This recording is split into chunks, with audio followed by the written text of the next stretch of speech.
Hi friends. അപ്പോൾ എന്താണ് വിശേഷം? സുഖല്ലേ? അപ്പം ഞാനിന്ന് ഇവിടെ വന്നിട്ടുള്ളത് കുറച്ച് കാര്യങ്ങൾ നിങ്ങളോട് ഷെയർ ചെയ്യാൻ വേണ്ടിയിട്ടാണ് കേട്ടോ. കുറച്ച് ദിവസമായിട്ട് ഇങ്ങനെ എൻ്റെ കമൻറ്റ് സെക്ഷനൊക്കെ എടുത്ത് നോക്കുമ്പോൾ എനിക്ക് കുറച്ച് ഇങ്ങനെ വിഷമം തോന്നി കുറച്ച് കമൻസ് ഒക്കെ ഉണ്ടായിരുന്നു കേട്ടോ. വേറെ ഒന്നുമല്ല, ചേച്ചി എനിക്ക് പഠിച്ചിട്ട് മാർക്ക് കിട്ടുന്നില്ല, ഞാൻ എത്ര ശ്രമിച്ചിട്ട് എനിക്ക് റെഡി ആവണില്ല, മാർക്ക് എത്ര ആയിട്ടും ഒരു ഇമ്പ്രൂവ്മെൻ്റ് ഇല്ല, റാങ്ക് ലിസ്റ്റിൽ വരുന്നില്ല, അങ്ങനെയൊക്കെ പറഞ്ഞ് കുറച്ച് വിഷമം ഇങ്ങനെ പ്രകടിപ്പിച്ചുകൊണ്ടുള്ള കുറച്ച് മെസ്സേജസ് ഒക്കെയാണ് കേട്ടോ.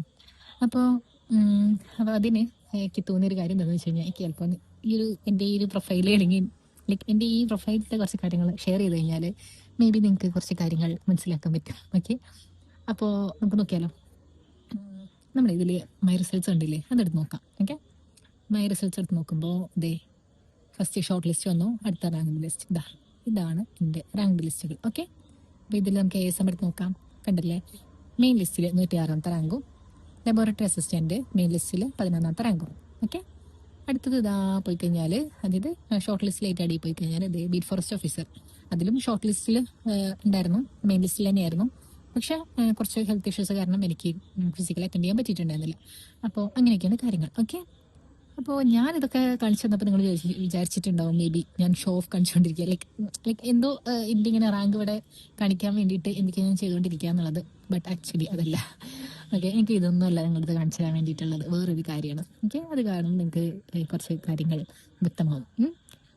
എൻ്റെ എക്സാമിനേഷൻ മാർക്കിലോട്ട് പോവുകയാണ്. ഓക്കെ, എക്സാമിനേഷൻ മാർക്കിലോട്ട് പോകുമ്പോൾ ഇത് ഞാനിപ്പോൾ WCPO എന്നുള്ള ഒരു എക്സാമാണ് കേട്ടോ. അതിനെക്കുറിച്ചാണ് പറയുന്നത്. കാരണം WCPO വന്നിട്ട് എല്ലാ കൊല്ലവും നടക്കുന്ന എക്സാമാണ്. അപ്പോൾ നമുക്ക് നമ്മളുടെ ഒരു പ്രോഗ്രസ് കൃത്യമായിട്ട് മനസ്സിലാക്കാൻ വേണ്ടിയിട്ടുള്ള പറ്റിയ പരീക്ഷയാണ് കേട്ടോ. എല്ലാ വർഷവും നടക്കുന്നതുകൊണ്ട് തന്നെ നമ്മൾ ഇത്രത്തോളം ഇമ്പ്രൂവ് ആയിന്ന് ശരിക്കും മനസ്സിലാക്കാൻ പറ്റും ഈ ഒരു എക്സാം കാരണം.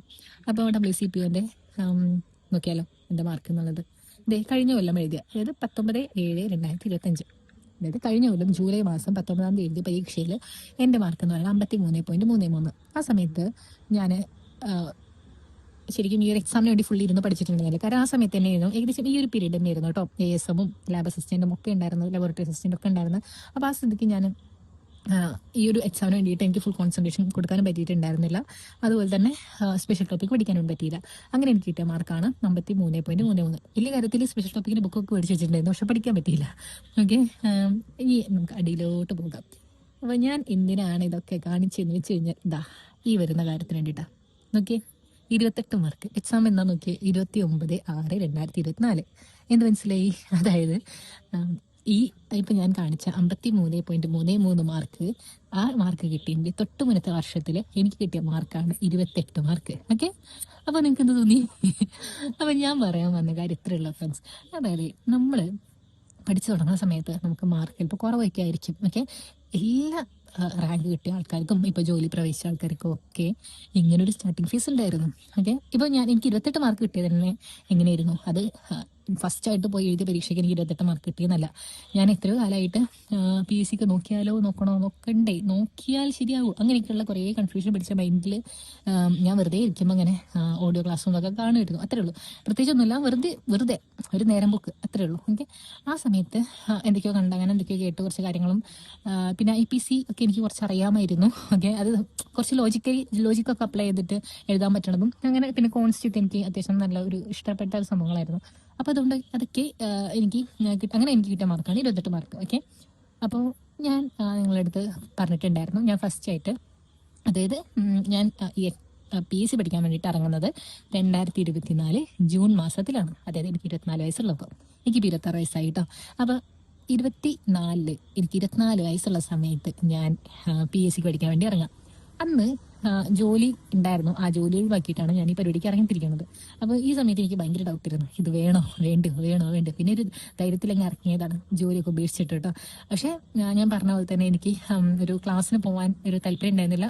വീട്ടിൽ തന്നെ ഇരുന്ന് പഠിക്കാമെന്നുള്ള എന്തോ ഒരു ധൈര്യത്തിന് പുറത്താണ് ഞാൻ ഇരുന്ന് പഠിക്കാൻ തുടങ്ങിയത്. എന്തായാലും അങ്ങനെ ഇരുന്ന് പഠിച്ച് അങ്ങനെ ഒരു, അതായത് ഞാനങ്ങനെ ബ്രേക്ക് എടുത്തതിന് ശേഷം ഏകദേശം 8-9 ദിവസം കഴിഞ്ഞപ്പോൾ, അത് എനിക്ക് ഇതിൻ്റെ ഒരു ഓർമ്മയിൽ 2024 ജൂൺ 20-ാം തീയതി 21 അങ്ങനെ ഏതൊരു ദിവസമാണ് ഞാൻ ആ ജോലിയിൽ നിന്ന് ഇറങ്ങുന്നത്. അപ്പം അങ്ങനെ ഒരു ദിവസമാണ് ഞാൻ പഠിക്കാൻ തുടങ്ങുന്നത്. അങ്ങനെ ഈ എക്സാം പോയി എഴുതി 29-ാം തീയതി. ഈ എക്സാം എഴുതാൻ പോയ ദിവസം എനിക്ക് നല്ല ഓർമ്മ ഉണ്ട്. ഓക്കെ, അത് എഴുതി കഴിഞ്ഞ് വീട്ടിലെത്തി ഞാൻ എൻ്റെ മാർക്ക് നോക്കിയപ്പം ഏകദേശം ഈ റേഞ്ച് മാർക്കാണെന്ന് എനിക്ക് മനസ്സിലായി. എനിക്കന്ന് ഭയങ്കര വിഷമമായി. അന്ന് ഞാൻ ചിന്തിച്ച കാര്യം എന്താ വെച്ചാൽ, ഇത് 28 മാർക്കൊക്കെയാണ് എനിക്കിപ്പോൾ കിട്ടിയത്. ഏകദേശം 25 അതിൻ്റെ മുകളിലാണ് എനിക്ക് മാർക്ക് കിട്ടിയിട്ടുള്ളത്. ഇത് എന്തായാലും ഒരു എക്സാമിന് പറ്റിയ നല്ല മാർക്കല്ല. ഇവിടുന്ന് എനിക്ക് ഇമ്പ്രൂവ് ചെയ്യണമെന്നുണ്ടെങ്കിൽ ഒരുപാട് മുന്നോട്ട് പോകാനുണ്ട്. ഒരുപാടെന്ന് പറഞ്ഞു കഴിഞ്ഞാൽ ഒരു 50ഉം 60ഉം 70ഉം ഒക്കെ മാർക്ക് എനിക്ക് നേടാൻ ഉണ്ടാവേണ്ടി വരും. ലൈക്ക് അത്രയ്ക്ക് വേണ്ടി വരും. അപ്പോൾ എത്ര ദൂരം ഞാൻ സഞ്ചരിക്കണം, അത്ര ദൂരം ഞാൻ പോകണ്ടേ. അപ്പോൾ അതിനേക്കാളും നല്ലത് ഇപ്പം ഇത് നിർത്തിയിട്ട് ഏകദേശം 8-9 ദിവസമല്ലേ ആയിട്ടുള്ളൂ പഴയ ജോലി ഉപേക്ഷിച്ചിട്ട്. ഇനി വേണമെന്നുണ്ടെങ്കിൽ വേറൊരു ജോബിലേക്ക് മാറാം, അല്ലെങ്കിൽ സ്വിച്ച് ചെയ്യും, അല്ലെങ്കിൽ വീണ്ടും അവിടെ തന്നെ വേണമെങ്കിൽ ചോദിച്ചു കഴിഞ്ഞാൽ എനിക്ക് അവിടെ തന്നെ ജോലി കിട്ടാനും സാധ്യതയുണ്ട്. അപ്പം ഞാൻ ചിന്തിച്ചു, എല്ലാം കൂടി ഇങ്ങനെ കാൽക്കുലേറ്റ് ചെയ്ത് ഇങ്ങനെ വരിയിരുന്നു. അപ്പോൾ ഞാൻ പറഞ്ഞില്ലേ, വളരെ ക്ലോസ് ആയ കുറച്ച് പേരോട് മാത്രമേ ഞാൻ ഇങ്ങനെ പഠിക്കണം എന്നുള്ളൊരു തീരുമാനത്തെക്കുറിച്ച് പറഞ്ഞതും എൻ്റെ ഒരു ആഗ്രഹമൊക്കെ പറഞ്ഞിട്ടുള്ളൂ. അപ്പോൾ അവരിനോട് പറഞ്ഞു, എന്തായാലും നിർത്തരുത്, 28 ഇത്ര കുറച്ച് മാർക്ക് തന്നെയുള്ളൂ, സാരമില്ല, കുഴപ്പമില്ല, ഒന്നുകൂടി ട്രൈ ചെയ്യാം. ഓക്കെ, ഒരു 9 ദിവസം വെച്ചിട്ടൊന്നും നമ്മളിങ്ങനെ നമ്മളെ തന്നെ അങ്ങനെ വിലയിരുത്തൊന്നും വേണ്ട. ഈ 9 ദിവസം കൊണ്ട് ഒന്നും സംഭവിക്കാൻ പോകുന്നില്ല. ഓക്കെ, അപ്പോൾ നീ ഒരു കാര്യം ചെയ്യും, കുറച്ച് ദിവസം കൂടി ഇരുന്ന് പഠിക്കും. അപ്പോൾ ഞാൻ ശരിക്കും ഈ പഠിക്കാൻ തുടങ്ങിയത് അടുത്ത LD-ക്ക് വേണ്ടിയിട്ടായിരുന്നു. ആ വർഷം 2024 ഒക്ടോബറിൽ നടക്കുന്ന ആ LD-ക്ക് വേണ്ടിയിട്ട് ശരിക്കും പഠിച്ചു തുടങ്ങിയത്. അത് പറഞ്ഞു LD വരെ ഇത് കണ്ടിന്യൂ ചെയ്യും, എന്തായാലും 3-4 മാസമല്ലേ ഉള്ളൂ. അപ്പോൾ അതൊന്ന് നോക്കിയിട്ട് എന്താ അവസ്ഥ നോക്ക്. തീരെ പറ്റണില്ല എന്നുണ്ടെങ്കിൽ നമുക്ക് പരിപാടി നിർത്താം. നിന്നെ കൊണ്ട് ഒട്ടും ആവണില്ല, എത്ര ശ്രമിച്ചിട്ട് മാർക്ക് ഇമ്പ്രൂവ് ആവണില്ല, അങ്ങനെയൊക്കെ ഒരു സിറ്റുവേഷൻ ആണെന്നുണ്ടെങ്കിൽ സ്റ്റോപ്പ് ചെയ്യാം. ഓക്കെ, അപ്പോൾ ഒരു അവസരം കൊടുത്തിട്ടില്ല എന്ന് നമുക്കിനെ റിഗ്രറ്റ് വേണ്ട, അങ്ങനെയൊക്കെ പറഞ്ഞു. അപ്പോൾ ശരിയാണ്, ഞാനിങ്ങനെ ചിന്തിക്കുകയായിരുന്നു, ശരിയാണല്ലോ. അതായത് ഞാനിപ്പോൾ ഒരു പോയിന്റ് എത്തിയപ്പോൾ നിർത്തി. അത് ഒരു ധൈര്യത്തിന് പുറത്ത് ഞാൻ ജോലി ഉപേക്ഷിച്ചു.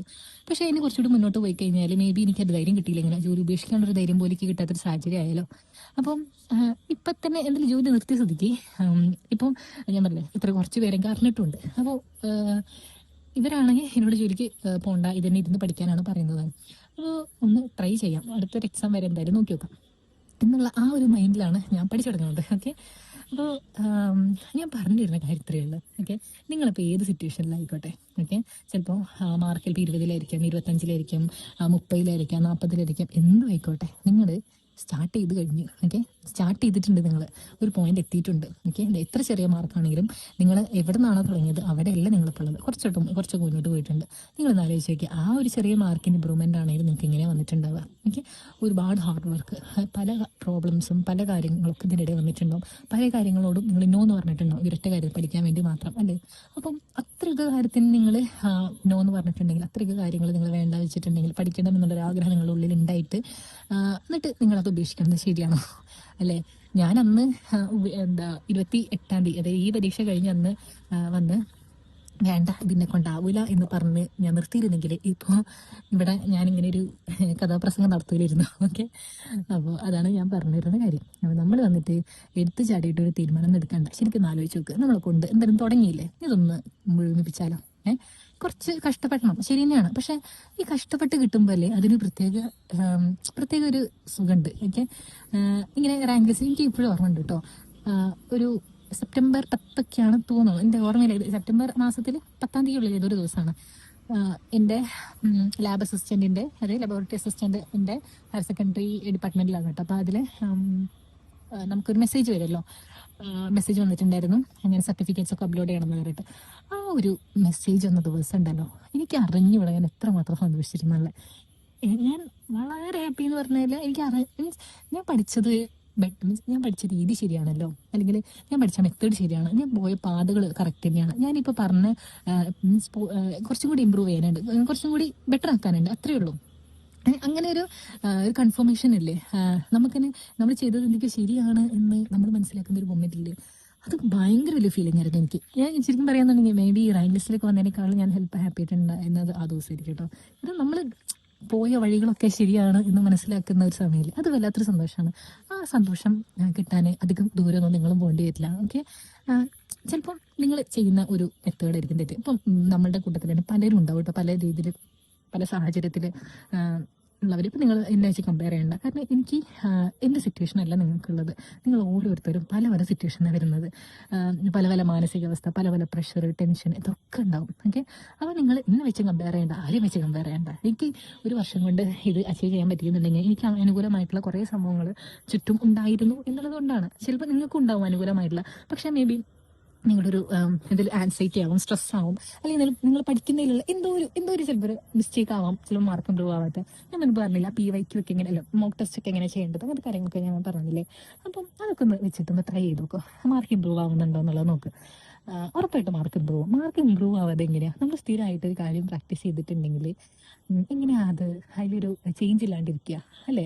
നമ്മൾ കുറേ ദിവസം ഒരേ കാര്യം തന്നെ ചെയ്ത് അങ്ങനെ തന്നെയാണ് ശീലാവുക. ഓക്കെ, ഞാൻ ഫസ്റ്റ് ആയിട്ട് ഞാൻ പറഞ്ഞത് ജോലിക്കൊക്കെ പോയി, പിന്നെ അതിന് ശേഷം ഫസ്റ്റ് ആയിട്ട് ബേസിക് പഠിക്കാതിരിക്കുമ്പോൾ ഒന്നും അറിയില്ല. Okay, zero knowledge. ഓക്കെ, ഒന്നും അറിയില്ല. ഒന്നും ഇല്ലാത്തത് നിന്നിട്ട് എനിക്കിപ്പോൾ 2 റാങ്ക് ലിസ്റ്റിൽ വരാൻ പറ്റും. ഞാനിപ്പോഴും പറയണം, ഞാൻ പെർഫെക്റ്റ് ആണ്, ഞാൻ അടിപൊളിയാണ്, ഞാൻ ബെസ്റ്റ് ആണ്, അല്ല. ഓക്കെ, എനിക്കിപ്പോഴും റാങ്ക് ലിസ്റ്റിൽ വന്നിട്ടുണ്ട് എന്നുള്ള ജോലി എനിക്കായിട്ടില്ല.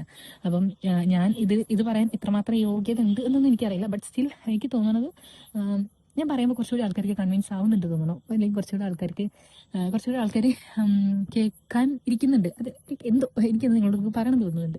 അപ്പോൾ എന്തായാലും നിങ്ങളൊക്കെ ഒന്ന് ട്രൈ ചെയ്ത് നോക്കെ. ഓക്കെ, നിങ്ങളെ കൊണ്ട് പറ്റാതിരിക്കില്ല. കാരണം ഞാൻ അത്രയും വലിയ പഠിപ്പിയോ അല്ലെങ്കിൽ ഭയങ്കര അടിപൊളിയായിട്ടുള്ള ഒരാളൊന്നുമല്ല. ഓക്കെ, വളരെ ആവറേജ് ആയിട്ടുള്ള ഒരു വളരെ സാധാരണപ്പെട്ട കുടുംബത്തിൽ ജനിച്ച് വളരെ നോർമലായി ജീവിക്കുന്ന ഒരു സാധാരണ ആളാണ്. ഓക്കെ, അപ്പോൾ എനിക്കാവുന്നുണ്ടെങ്കിൽ എല്ലാവർക്കും ആവും. ഓക്കെ, ചിലപ്പോൾ എന്നെക്കാളും ക്യാപ്പബിൾ ആയിട്ടുള്ള ആൾ നിങ്ങളായിരിക്കും, അല്ലേ?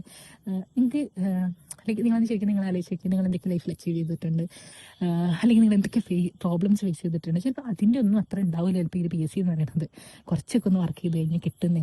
എനിക്ക് കിട്ടിയില്ലേ? എനിക്ക് റാങ്ക് ലിസ്റ്റിൽ ജോലി കിട്ടിയതല്ല, റാങ്ക് ലിസ്റ്റ് ഇടാൻ പറ്റിയല്ലോ. അതേപോലെ തന്നെ എല്ലാവർക്കും പറ്റും. എല്ലാവർക്കും ഒരു നല്ല ടൈം ഉണ്ട്. ഒരു നല്ല ടൈമിന് വേണ്ടി വെയിറ്റ് ചെയ്യുക. ഓക്കെ, ഞാനിങ്ങനെ ഡിമോട്ടിവേറ്റഡ് ആയിട്ടിരിക്കുമ്പോൾ അല്ലേ, എൻ്റെ ഒരു ഭയങ്കര ഫേവറേറ്റ് മീൻസ് എൻ്റെ ഒരു ഫ്രണ്ട് ഉണ്ട്, എൻ്റെ ബെസ്റ്റ് ഫ്രണ്ട് ഉണ്ട്. അവൻ എപ്പോഴും എന്നോട് പറയുന്ന ഒരു കാര്യമുണ്ട്. നീ ഇങ്ങനെ അതായത് ഒരു ദിവസം നീ ഇങ്ങനെ വെള്ളം കാണാൻ വേണ്ടിയിട്ട് ഇങ്ങനെ കിണർ കുഴിച്ചുകൊണ്ടിരിക്കുക. ഇങ്ങനെ കിണർ കുഴിച്ച് നീ വെള്ളം കാണാനായി. പക്ഷെ വെള്ളം കാണുന്നതിന് തൊട്ട് മുന്നേ നീ ഇങ്ങനെ കുഴിക്കുന്നത് നിർത്തി കഴിഞ്ഞുള്ളൊരവസ്ഥ ഒന്ന് ആലോചിച്ച് നോക്കി. അത് ശരിയായിട്ടുള്ളൊരു കാര്യമാണോ? ചിലപ്പോൾ ഇവിടെ നിർത്തി നീ വിചാരിക്കുക, ഓക്കെ ഇനി വേണ്ട, ഞാൻ വേറെ എവിടെയും ചെന്ന് കുറച്ച് ദിവസം കുഴിക്കാം എന്ന് കരുതിയിട്ട് ഞാൻ വേറെ എവിടെയും പോയി കുഴിക്കുകയാണ്. മേ ബി ഇവിടെ പാറയാണെങ്കിലോ, അത് ഞാൻ ഇത്രയും സഞ്ചരിച്ച് ഒരു കുഴി ഒഴിച്ച് അതിന് വെള്ളം കാണുന്നതിന് തൊട്ട് മുൻപ് ഞാൻ ഈ പരിപാടി നിർത്തുന്നത് ശരിയാണ്? സത്യത്തിൽ ശരിയല്ലല്ലോ. അതേപോലെ തന്നെ നിങ്ങൾ ഓരോരുത്തരും പല കാര്യങ്ങളോട് നോ പറഞ്ഞിട്ടുണ്ട്, പല കാര്യങ്ങൾ വേണ്ട വെച്ചിട്ടുണ്ട്, പല ഫംഗ്ഷനും പോകാതിരുന്നിട്ടുണ്ട്, അല്ലെങ്കിൽ പഠനത്തിന് വേണ്ടിയിട്ട് അല്ലെങ്കിൽ ഇങ്ങനെ ഒരു ആഗ്രഹം ഉള്ളിൽ കൊണ്ട് നടക്കാൻ പറഞ്ഞിട്ട് കുറേ ആയിട്ടുണ്ട്. അല്ലാണ്ട് ഇപ്പോൾ നിങ്ങൾ ആരും പിന്നെ വീട്ടിലിരുന്ന് കാണുന്നുണ്ടാവില്ലല്ലോ, അല്ലേ? അപ്പോൾ അങ്ങനെയൊക്കെ ചെയ്തിട്ടുണ്ടെങ്കിൽ തീർച്ചയായിട്ടും കുറച്ചും കൂടി ഒന്ന് ഫോക്കസ് കൊടുക്കുക. അല്ലെങ്കിൽ കുറച്ചുകൂടി എന്തെങ്കിലും മാർക്ക് കുറേ കാലം ശ്രമിച്ചിട്ട് മാർക്ക് ഇമ്പ്രൂവ്മെൻ്റ് ഇല്ലാന്നുണ്ടെങ്കിൽ കുറച്ചൊക്കെ മെത്തേഡ്സ് ഒന്ന് മാറ്റി. നമ്മൾ പിടിച്ച പിടിയാൽ നമ്മൾ ഇത്രയും കാലം ചെയ്തതേ ചെയ്യുള്ളൂ, അങ്ങനത്തെ വാശിയൊന്നും വേണ്ട. ഓക്കെ, കാലത്തിനനുസരിച്ചുള്ള മാറ്റങ്ങൾ നമ്മുടെ പഠനത്തിന് നമ്മൾ കൊണ്ടുവരണം. ഇപ്പം പണ്ടത്തെ ആൾക്കാർ വെറും റാങ്ക് ഫയലിൽ ഇരുന്ന് പഠിച്ചു എന്നുണ്ടെങ്കിൽ ഇപ്പം നമുക്ക് ടെക്നോളജി ഇല്ലേ, യൂസ് ചെയ്യും. ഇപ്പം നിങ്ങൾക്ക് എൻ്റെ ഫോൺ ലൈക്ക് എൻ്റെ ഈ വീഡിയോ ഫോണിൽ കാണാൻ പറ്റുന്നുണ്ട്, അല്ലെങ്കിൽ ടാബ് യൂസ് ചെയ്തിട്ട് ലാപ്ടോപ്പ് യൂസ് ചെയ്ത് എന്ത് യൂസ് ചെയ്ത് കാണാൻ പറ്റുന്നെങ്കിൽ ഇന്റർനെറ്റ് എന്നുള്ള ഫെസിലിറ്റി ഇല്ലേ? നിങ്ങൾക്ക് പഠിക്കാൻ യൂസ് ചെയ്തൂടെ, ജെമിനി യൂസ് ചെയ്തൂടെ, ChatGPT യൂസ് ചെയ്തൂടെ, എന്ത് യൂസ് ചെയ്തൂടെ, ക്വസ്റ്റ്യൻസ് ഉണ്ടാക്കിക്കൂടെ, എന്തൊക്കെ മെത്തേഡ്സ് ഉണ്ട്, അല്ലേ?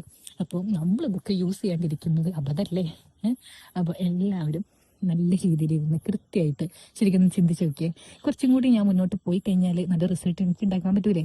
നാളെ നിങ്ങൾക്കും എല്ലാവരോടും പറഞ്ഞു നടന്നൂടെ എനിക്കിങ്ങനെ ഒരു റാങ്ക് ലിസ്റ്റിലുണ്ടെന്ന്? ഇപ്പോൾ സത്യം പറഞ്ഞിട്ടുണ്ടല്ലോ, എനിക്കിപ്പോൾ ഓരോ പരിപാടിക്കൊക്കെ പോകുമ്പോൾ സന്തോഷമാണ്. ഞാൻ അങ്ങനെ ചിന്തിക്കും, എന്നോട് ചോദിച്ചാൽ മതിയായിരുന്നു റാങ്ക് ലിസ്റ്റിലുള്ളത്. ഉറപ്പായിട്ട് ഒരു പുച്ഛിക്കാനായിരിക്കും ഓരോരുത്തർ എന്തെങ്കിലും പരിപാടിക്ക് ചെല്ലുന്ന സമയത്ത് ചോദിക്കുന്നത്, എന്തെങ്കിലും റാങ്ക് ലിസ്റ്റിലുണ്ട്, ഇത്രയും കാലം പഠിച്ചില്ലേ, ഇത് ചോദിക്കുന്നത് ഉറപ്പായിട്ട് എന്നെ പുച്ഛിക്കാൻ വേണ്ടിയിട്ടായിരിക്കും. അപ്പം ഞാൻ ഇല്ല എൻ്റെ റാങ്ക് ലിസ്റ്റ് എന്ന് പറയുമ്പോഴേക്കും ഇങ്ങനെ പുച്ഛിക്കാൻ ആഗ്രഹിക്കുന്ന ആൾക്കാരുടെ മുഖത്തുണ്ടാവുന്ന ഒരു ബുദ്ധിമുട്ടുണ്ട്. അത് കാണുമ്പോൾ എല്ലാത്തൊരു സാറ്റിസ്ഫാക്ഷൻ ഉണ്ടാവും. ഞാൻ വെറുതെ പറഞ്ഞു കേട്ടോ. അപ്പോൾ നമ്മളിങ്ങനെ മോശമാണെന്ന് അങ്ങനെ മനുഷ്യന്മാരങ്ങനെ ആഗ്രഹിക്കും. എനിക്കറിയില്ല, അങ്ങനെ ആഗ്രഹിക്കുന്നുണ്ടാവില്ല കേട്ടോ. നമ്മളിപ്പോൾ എന്തായാലും മറ്റുള്ളവരുടെ സന്തോഷത്തിൽ നമ്മൾ പങ്കാളികളാവില്ലേ? അപ്പോൾ ഉറപ്പായിട്ടും എൻ്റെ സന്തോഷത്തിൽ എല്ലാവരും പങ്കാളികളാവുമായിരിക്കും. അപ്പോൾ അത്രയേ ഉള്ളൂ. അപ്പോൾ നിങ്ങൾ വന്നിട്ട് ഇങ്ങനെ സ്ട്രെസ് ആവാതെ പഠിക്കുക, സമാധാനത്തോടെ ഇരുന്ന് പഠിക്കുക. കുറച്ചൊക്കെ ഇമ്പ്രൂവ്മെൻറ്റ്സ് നിങ്ങൾ ചിന്തിച്ച് നോക്കി, എന്ത് ചെയ്താലും ഇമ്പ്രൂവ് ചെയ്യാൻ പറ്റുക, എന്തൊക്കെയാണ് നിങ്ങളെ പഠനത്തിന് പിന്നോട്ട് വലിക്കുന്ന ഫാക്ടേഴ്സ് എന്തൊക്കെയാണ്, അങ്ങനെയുള്ള കുറച്ച് കാര്യങ്ങളൊക്കെ ഒന്ന് മനസ്സിലാക്കി കഴിഞ്ഞാൽ മേ ബി പെട്ടെന്ന് തന്നെ നിങ്ങൾക്ക് കുറേ ചേഞ്ചസ് ഉണ്ടാക്കാൻ പറ്റിയാലോ. അപ്പോൾ അത്രയേ ഉള്ളൂ. ഞാൻ അതേപോലെ തന്നെ എനിക്ക് പഠനത്തെ പറ്റിയ കുറേ കാര്യങ്ങൾ പറഞ്ഞ് വീണ്ടും വരാം. ഓക്കെ, കുറേ പേര് കുറേ സജഷൻസ് പറഞ്ഞിട്ടുണ്ട്, അത് ചെയ്തു തരുമോ, ഇത് ചെയ്തു തരുമോ, ഈ കാര്യം പറഞ്ഞു തരുമോ. ഓക്കെ, ഞാൻ മെല്ലെ വീഡിയോസ് ഇടാം കേട്ടോ. ഞാനും പഠിക്കുകയാണ്, അപ്പോൾ അതുകൊണ്ട് കുറേ പരിമിതികളുണ്ട്. അപ്പോൾ വീണ്ടും കാണാം. പിന്നെ നിങ്ങളുടെ ഈ വീഡിയോ കണ്ടിട്ടുണ്ടെന്നുണ്ടെങ്കിൽ തീർച്ചയായിട്ടും സബ്സ്ക്രൈബ് ചെയ്യുന്ന കാര്യം ഒന്ന് പരിഗണിക്കണം. കാരണം എനിക്കതൊരു പ്രോത്സാഹനമാണ്. അതുപോലെ തന്നെ ലൈക്ക് ചെയ്യണം. പിന്നെ എന്തെങ്കിലും സജഷൻസ് ഉണ്ടെങ്കിലൊക്കെ കമൻസിലൂടെ അറിയിക്കണം. പിന്നെ നമുക്കൊരു ടെലഗ്രാമിൽ ചാനലുണ്ട്, അപ്പോൾ ടെലഗ്രാമിൻ്റെ ചാനലിലൊന്ന് ജോയിൻ ചെയ്യുക. പിന്നെ എടുത്ത് പറയാനുള്ള ഒരു കാര്യം എന്താണെന്ന് വെച്ച് കഴിഞ്ഞാൽ ഞാൻ പുതിയ സീരീസ് തുടങ്ങിയിട്ടുണ്ട്. സീരീസ് പറഞ്ഞാൽ SCRT 365 എന്നാണ് പേര്. ഓക്കെ, ഷോർട്സ് ആയിട്ടാണ് വരിക. മാക്സിമം ഒരു 1 മിനിറ്റ് അല്ലെങ്കിൽ 1.5 മിനിറ്റ്സ് ഒക്കെ വരുന്ന രീതിയിലുള്ള SCRT വീഡിയോസാണ് ഡെയിലി അതിൽ പോസ്റ്റ് ചെയ്യാൻ തുടങ്ങിയിട്ട്. ഇന്നിപ്പോൾ Day 2 ആയിട്ടുണ്ട്. അപ്പം നിങ്ങൾ ആ വീഡിയോസ് ഒന്ന് കണ്ടുപോകും കേട്ടോ. വലിയ കുറച്ച് പോർഷൻസ് ഒരു ദിവസം ഒരു 30 സെക്കൻഡിൻ്റെ അല്ലെങ്കിൽ 1 മിനിറ്റിൻ്റെ പോർഷൻസ് നമുക്ക് ഇങ്ങനെ നോക്കി പോയി കഴിഞ്ഞാൽ നമുക്ക് ചിലപ്പോൾ ആ ഒരു ഒറ്റ പോയിന്റ് ചിലപ്പോൾ എക്സാമിൻ്റെ ഒരു മാർക്കായാലോ. ഓക്കെ, ഒരു വലിയ ടോപ്പിക്ക് പഠിക്കുന്നതിനേക്കാളും കുറച്ച് ഡെയിലി പഠിച്ചു പോകും. ഓക്കെ, അപ്പോൾ അത്രയേ ഉള്ളൂ. Thank you for watching. പിന്നെ ഞാൻ പറഞ്ഞ പോലെ തന്നെ സബ്സ്ക്രൈബ് ചെയ്യാൻ മറക്കരുത്. പിന്നെ കമൻസിലൂടെ എന്തെങ്കിലുമൊക്കെ അഭിപ്രായം ഉണ്ടെങ്കിൽ അറിയിക്കണം. Okay, by.